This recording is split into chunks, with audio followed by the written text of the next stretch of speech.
Okay, so in the last half an hour, someone asked me to do a video on the topic of love, which is really funny because of my point of view on love and what I believe it to be, perceive it to be, I guess you could say. If you know me, you already know that I don't really like this topic because it bothers me. It gets me so frustrated that I just can't contain myself. Yeah, anyways, no, I'm not gonna edit this video. I'm just gonna. So, if you don't like someone who's jumpy and completely honest, next video. Hope that was the right side. Anyways, okay, so my perception on love. God, I hate this stuff. Okay.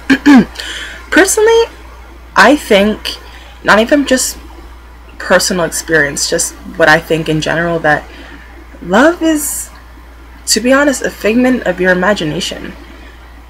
And I'm sorry for you people who are in love and who are married with kids and happy and have your kids going to university and whatever. You know what? That's fine. That's perfect. You have a family. That's great. Perfect. Perfect. But to me, I don't believe that love is real.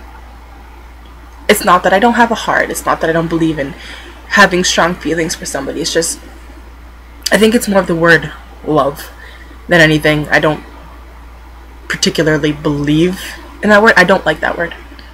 I don't. No, not at all.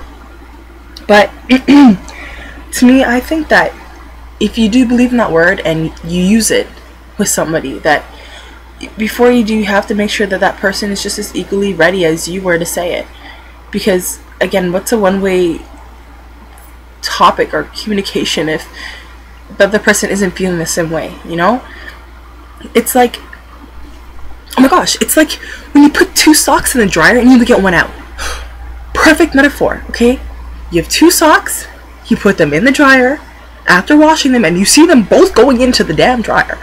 And you pull all your laundry out and you're folding it all, matching all your socks, whatever, and you're missing that sock.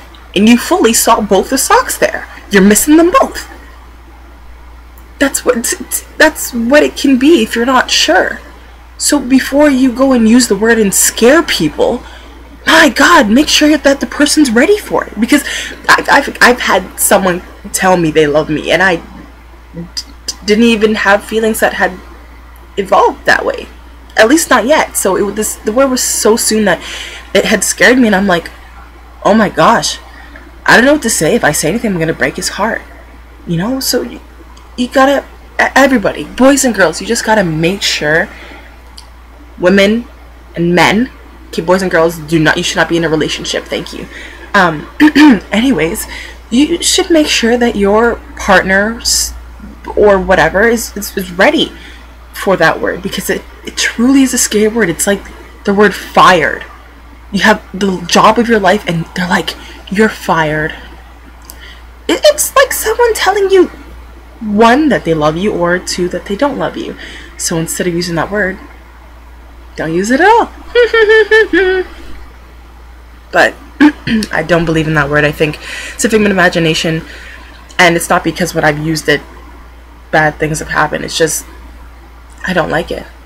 I find that, I mean, if you do believe in the word love and what it means to you and deep down, then make sure to use it to its extent. Like, don't just be like, oh yeah, I love you, and you've been dating for like 3 hours or a week. That's not enough time to develop that love with somebody. But if you were going at, I mean, a month maybe, then I'm not going to try and tell you how to run your life, but maybe a month, then that's okay. But just be careful who you say it to. Obviously to your family, it's going to mean something different. I find that there's different types of love and meaning for love, such as family love. Whether it's unconditional or not, you gotta love your family, and you do love your family, even when they really don't listen. or you don't get your way. You just gotta realize that it's probably for your best, just the best of you, and just to make you who you are. And I think that the more that someone says no to you, the more you're gonna learn. You won't know the mistakes you make until you make the mistakes, or unless you see someone else make it and it's just very obvious. But besides that, it's not the experience for yourself. And then you have love, which is just what people say when they can't find a word to express how much they really like somebody, which is common, and it's okay. But just remember, if you're ready to use the word love, make sure you're ready to have your heart broken by love. So if you love someone, make sure that they love you back.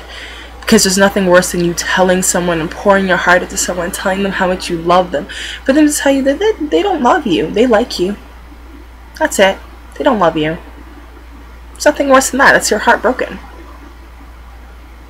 It's like your best friend dying. Or like you having a dog since you were born and he dies when you're like going to high school. That's sad. You need to tell your problems to. And to answer your question there, who you gonna talk to? Look at my other video of friends. That'll help you a lot. Yeah. So I don't believe in love, or the word of it, in a way that it's not with my family. Be ready for anything, because anything can happen. Whatever goes, goes. It's the way the cookie crumbles.